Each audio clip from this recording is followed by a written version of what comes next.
तोशाम राज्यसभा सांसद एवं पूर्व मंत्री किरण चौधरी ने कहा कि क्षेत्र में पेयजल व नहरी पानी की कोई कमी नहीं आने दी जाएगी।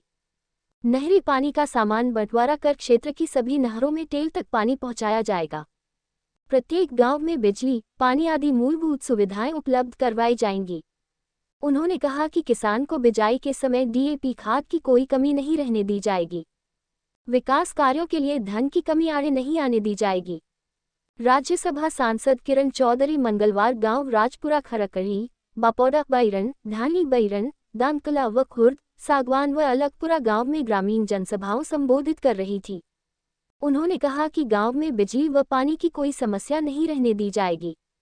जिन गांवों के जलघरों में अतिरिक्त वाटर टैंक निर्माण की जरूरत है वहां वाटर टैंकों का निर्माण करवाया जाएगा। क्षेत्र के किसान को सिंचाई के लिए पूरा नहरी पानी दिया जाएगा। सिंचाई के लिए पानी की कोई कमी नहीं आने दी जाएगी। कई सालों से लंबित पड़े विकास कार्य पूरे करवाए जाएंगे। गांव में गलियों व नालियों के निर्माण के लिए पूरा ग्रांट दिया जाएगा। देश व प्रदेश में विपक्ष नाम की कोई चीज नहीं है। उन्होंने बैरल गांव में फिरनी व गलियों के पक्का करवाने के लिए 21 लाख रुपए देने की घोषणा की। दानखुर्द गांव में अंबेडकर भवन के निर्माण के लिए भी 15 लाख रुपए देने की घोषणा की। डीएपी खाद के रेलवे रैक जरूरत अनुसार जिले में पहुंच रहे हैं। मुख्यमंत्री व कृषि मंत्री से उनकी खाद को लेकर बात हो चुकी है।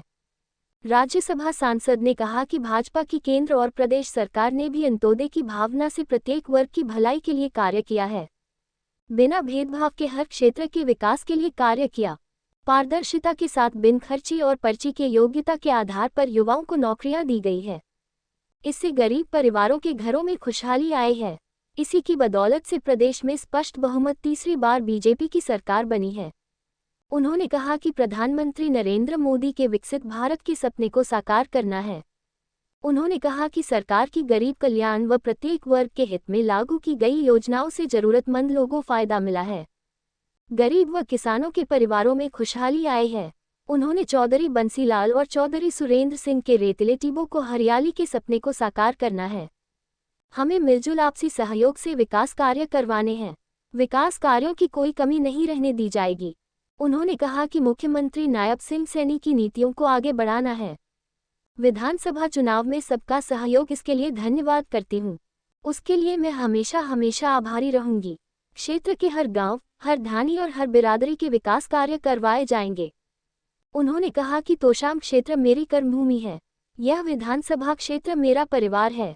यहाँ अपने परिवार के बीच में आकर अलग ही खुशी की अनुभव करती हूँ और हमेशा अपने परिवार के विकास के लिए कोई कोर कसर नहीं रहने दूंगी।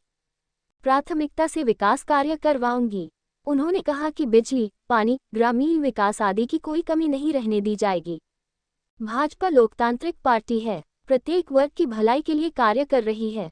पूर्व मंत्री एवं राज्यसभा सांसद किरण चौधरी ने कहा कि प्रधानमंत्री नरेंद्र मोदी के विकसित भारत के सपने को साकार करना है।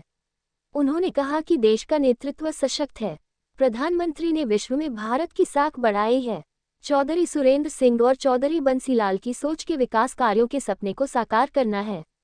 प्रधानमंत्री नरेंद्र मोदी के नेतृत्व में सबका साथ, सबका विकास और विकसित भारत के लिए के बेहतर क्रियान्वयन का कार्य करना है। 10 साल बाद ये खुशी आई है। बहुत कार्यकर्ताओं ने मेहनत करी। सारे जो बहुत कूद रहे थे कि कांग्रेस की सरकार आ रही है, वो बेचारे जो हैं उनको अब समझ आ गई कि भाजपा ने तीसरी बार एक ऐतिहासिक जीत जो है कार्य करी है। तो निश्चित तौर पे जो है अब कार्यकर्ताओं की अपेक्षाएं हैं और उनकी जो है चेहरे खिले हुए हैं और काम करने के लिए आए हैं। हम साजिले काम हमने सबके करने हैं और भाई हमारे साथ हमारे कलम से श्रुति की हो या मेरी, कोई भी भला किसी का हो सकता है, तो उसमें हम कभी भी संकोच नहीं करते। कांग्रेस पार्टी अभी नेता प्रतिपक्ष का चुनाव नहीं कर पाई, इसके बारे में आपका क्या कहना है? अब क्या कहना, इनका तो काम ही है आपस में लड़ेंगे भिड़ेंगे। ये शुक्र मचाओ कि एक दूसरे का भी जो है दूसरे काम शुरू नहीं हुए। नहीं तो यहाँ पे वो हालात भी आ चुके हैं, सारी जनता जानती है। बीजेपी का नाम लो। पूरी रात भर जो है दोनों बाप और बेटा ये सोच के सोते थे मुख्यमंत्री बनेंगे, मुख्यमंत्री बनेंगे। तो ये वो मुख्यमंत्री की कुर्सी जो है वो रातों रात जब खिसक गई तो हालात तो बुरे होंगे ही। तीसरी बार रिकॉर्ड इस बार जो बीजेपी की सरकार बनी है, वजह क्या मानते हैं आप? क्या रही कि प्रदेश की जनता जो है वो बीजेपी को तीसरी बार भी चुनने के लिए एक किस्म से अलग तरह के मूड में थी, जबकि सारे जो अलग अलग सर्वे थे वो बिल्कुल विपरीत दिखा रहे? सर्वे जो होते हैं ना, कभी सर्वों को माना ना करो। सर्वे तो एक हाथ से पूछ लेंगे, असली बात क्या है, क्या हो रहा है धरातल पे, वो सर्वे वालों को नहीं पता चलता। इसलिए जो है जनता गुमराह हो जाती है। शुरू से मैं तो आपको कहती आई थी कि तीसरी बार भी सरकार भाजपा बनाएगी और पूर्ण बहुमत से बनाएगी। मैंने हमेशा, आपने देखा होगा कि हर एक बार ये बात रही और इसलिए भाजपा की सरकार आई है, क्योंकि ईमानदारी की सरकार है। कोई खर्ची ना पर्ची, गांव-गांव के अंदर बच्चे लगे हैं। मैडम किरण चौधरी जैसी ईमानदार आ गए और खर्ची ना पर्ची, गांव-गांव के अंदर बच्चे जो कभी सोच नहीं सकते थे वो नौकरी लगे। कोई क्षेत्रवाद वाली बात नहीं है यहाँ पर, सारे क्षेत्र बराबर हैं।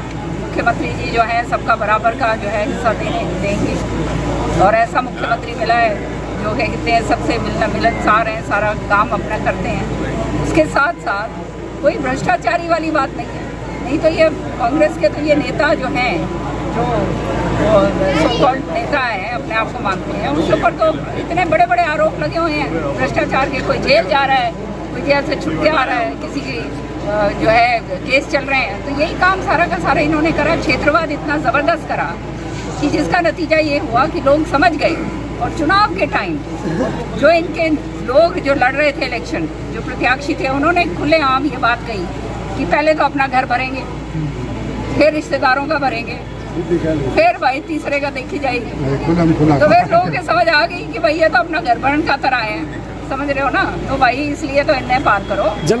जल्दी दिल्ली में विधानसभा चुनाव होने वाले हैं, क्या स्थिति मान रहे हैं बीजेपी, क्या स्थिति रहेगी?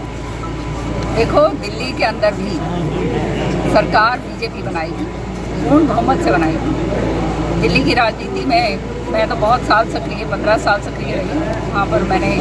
मैं स्पीकर, डिप्टी स्पीकर भी रही हूँ। तो मुझे मालूम है इस बारी लोग जो हैं तरस रहे हैं कि कब जो है सरकार बने, और वो इसलिए कि केंद्र के अंदर जो है अपनी जो सरकार है, माननीय प्रधानमंत्री जी के नीचे जो सरकार बनी है, वो एक विकसित भारत का सपने की सरकार है, जो देश को आगे ले जाने वाली सरकार है। आज जो है हम सारे हिंदू, हमारे देशवासी जो हैं, सारे अपने इससे गर्व से कह सकते हैं कि हम हिंदुस्तानी। तो ये बहुत बड़ी बात है। पॉलिटिकल महकमा मिला है जो काफ़ी हॉट विषय है। हरियाणा के अंदर पानी के लिए जंग होती है एक किस्म से। आप पहले भी मंत्री रहे हैं, आपका एक्सपीरियंस काम आ गया, लेकिन आपका प्रायोरिटी क्या रहेगी इसमें? देखो, किसान की प्रायोरिटी क्या है कि उसको समय पर पानी मिल जाए, उसको खाद मिल जाए, उसकी जो है MSP जो है उसको पूरी मिले। 24 फसलों के ऊपर हमारी सरकार ने MSP दे दी है। ये ऐतिहासिक काम कोई और सरकार ने करा है। जो वायदे करे गए थे वो पूरे करते हैं, और जो अब अभी हमारा संकल्प पत्र है उसको एक एक करके जो है माननीय मुख्यमंत्री जी पूरा करवाएंगे। तो प्रायोरिटी जो हमारे इलाके की है कि हमारा जो समान बंटवारा जो था पानी का, वो हमारा होना चाहिए और वो निश्चित तौर पर होगा।